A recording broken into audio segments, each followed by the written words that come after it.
So in this video we are going to learn how can we configure MySQL container, and we will go inside MySQL container and we will configure our database.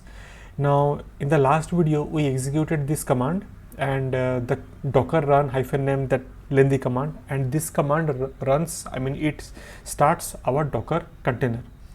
Now you can notice we have the password, that is root password, that is 123. Okay, now I will execute or you can say I will log in into MySQL container using this password.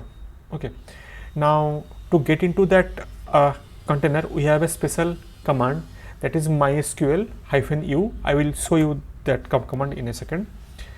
So you can check our container is running.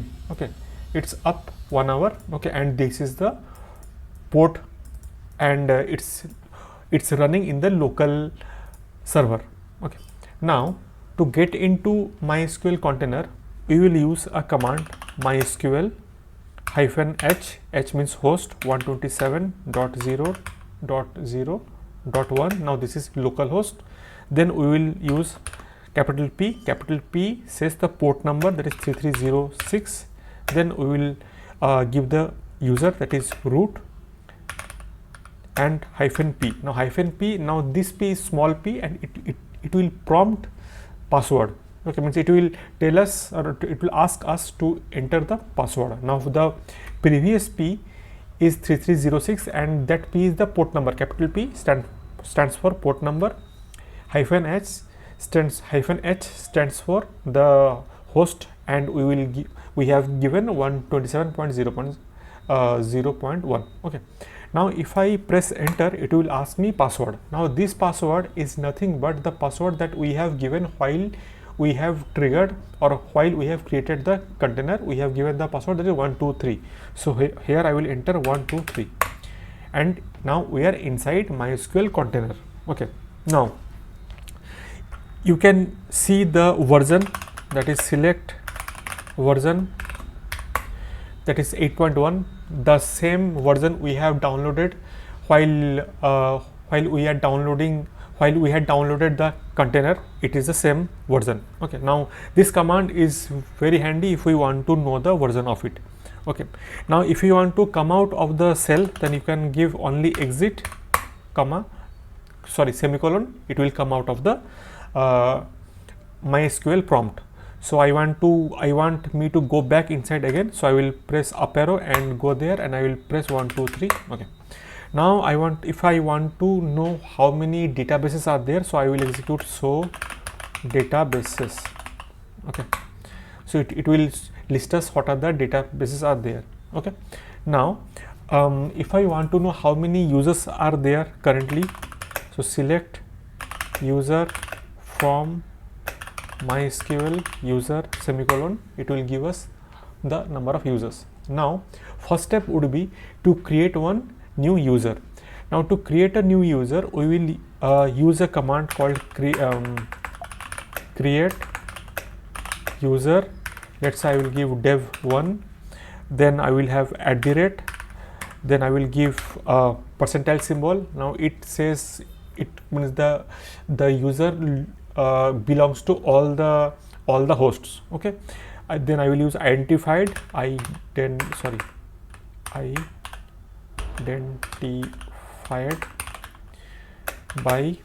then the password, that is dev1. so my username and password both are same, that is dev1. okay, you can give any name, any username of your choice, but make sure you write it somewhere so that it will be easy for you to configure in the future. Okay, so I will have a semicolon over here, then I will run, then you will see it says that one query okay, 0 rows affected. Now to make sure, you can use the previous command, that is select user. It will show you the user what are there. Now you can see one user has been added, that is dev1. okay, now dev1 has been added, but this dev1 doesn't have any permission, or you can say privileges, to do the operations inside it. Because operations in the sense, it should create database, it should create tables and solve some other operations. So for this tutorial I will use grant all privileges on I will have star dot star to dev1 at the rate, I will go and I will have percentile, then I will have semicolon. Now this command says that grant all the privileges to, it will give all the permissions to dev1, so dev1 can do anything. Okay, so this is also done. Now remember, we are now inside, or we are accessing all the operations from root, okay, from a root user. So once this is done, we will use flush to flush the privileges. Means if any commands, if it has remained in the buffer, so to make it happen, so we will use privileges. Okay, flush privileges. Okay, I think I missed one privileges. Okay. Now once this is done, I will come out of it, root. Okay, now I will log in as dev1, so I will use dev1. Okay, now the password we have given, that is dev1. Okay, now we are inside MySQL database, but now we are using MySQL database as dev1. Earlier we were using MySQL database that was by root. Okay, now here we will see how many databases are there. So databases. Okay, so these are the database. So honestly, now this database is completely empty. We don't have any database to do any kind of experiment. Okay, now I for the time being I will come out of this. Okay, no, I'll do one thing.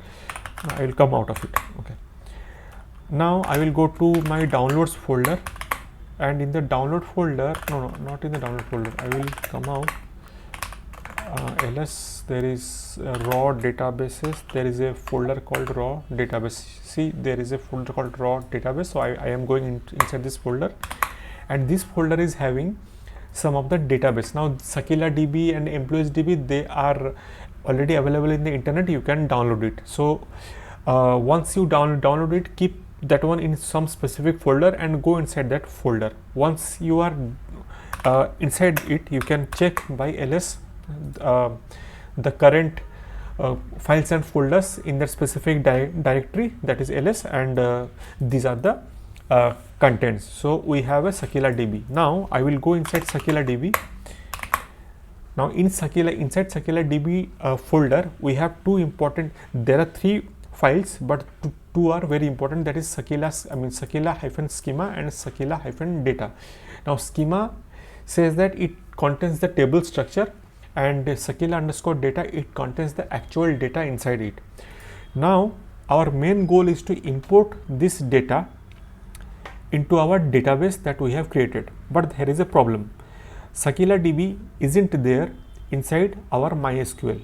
Okay, so we have to go into our MySQL database using dev1 user, and we will create that database Sakila DB. Now this creation of database, only we are creating the name so that it can go and import it. Okay, so first I will go inside it and I will create, no, I will come using, I will exit it. So exit, go there, and I will go as dev1. Okay, dev1. Now I will create a database, create database. What is the database name? Sakila. Okay, so databases, so we have created one database. Now I will come out, exit, and here I will use a command that is very similar to the way we have logged in, that is mysql hyphen. Okay, remember that the folder in which you are executing the command, in that specific folder you should have these two files, okay, that schema file and the data file. Now you are ready to go. So now we are actually importing the database, or you can say the tables, into the MySQL, or you can say the into Sakila DB. So I will execute MySQL hyphen first is H, then our port is 127.0.0.1, then we will have capital P, that is our port number 3306. Then we will go and we will have flag U is the username, that is deb1. Then what is the database name, that is Sakila. Then we will use one less than symbol. Then first will be our Sakila schema.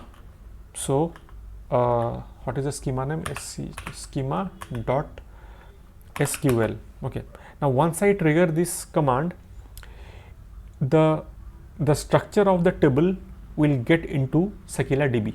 Okay, access denied using wrong password. Okay, what is the wrong password? Okay, I think I have missed one flag. Yeah, that is small p. Okay, now enter the password deb1 and our job is done. Now we will use Sakila hyphen data. Again the password, enter the password again, that is dev1. Okay, now it is all that data got copied inside our database. Now we will get inside our MySQL. Okay, what is that command? Okay, we can directly go from here and hyphen p dv1. Now so databases, okay, there is a Sakila. Now we can use database Sakila. Okay, I will use only, I think it is only use Sakila. Okay, database change. Now I will just show tables. Now you can see the list of tables that has been imported. Okay, now let's say I want to take out all the countries. Okay, so select start from country limit 50. You can see now we are getting the data from our MySQL container. Okay, so in this tutorial we have learned how we can import, or you can say how we can import the external database into MySQL container, and we have also learned how to configure our database. So this is for now, and in the next video we shall go more depth in Docker containers and Docker images, and this is for about completely MySQL. Now from here onwards you can using this let me go to the previous part again. Using this string, you have now in this string you have command, you have the port, you have the IP address, and you have the username, and you have the password. So using this string you have to modify a bit. In your Python code also you can use this string and you can directly get into MySQL container, provided MySQL container is up and running. Now to check that MySQL container is up and running, you can use the container docker ps-a, and you can see it is up and running. Now let's say I have stopped this container docker stop MySQL MySQL 8.1. okay, so it got stopped. Now check the status docker ps-a. okay, it has exited, status is exited. Now if I execute this command once more, we will not be able to get inside it. Okay, dv1, see, can't connect because it is unable to connect, because in that port 3306 earlier it was active, now it is not active. So in that specific port there is nothing happening, no activity is happening over there, so no one can get into that 3306 port. So this is how we can configure, or we can play with MySQL container. So you can do any kind of experiment without installing MySQL raw database into your machine. So this is a power of Dockers. So you can do any kind of experiment, you can download and install any kind of database like Postgre or MongoDB, MySQL, or any other database that you know, and if that container is already there. so you can do any kind of operations without installing that software into your hard disk. Now someday if I don't want that container, I just go and I simply delete it. Now let's say I want to delete this container, so I will just write docker docker rm mysql 8. Now if I press enter, then it will get deleted, but for the time being I will not delete it because in future I might use it. So this is for now. Let's meet in the next video.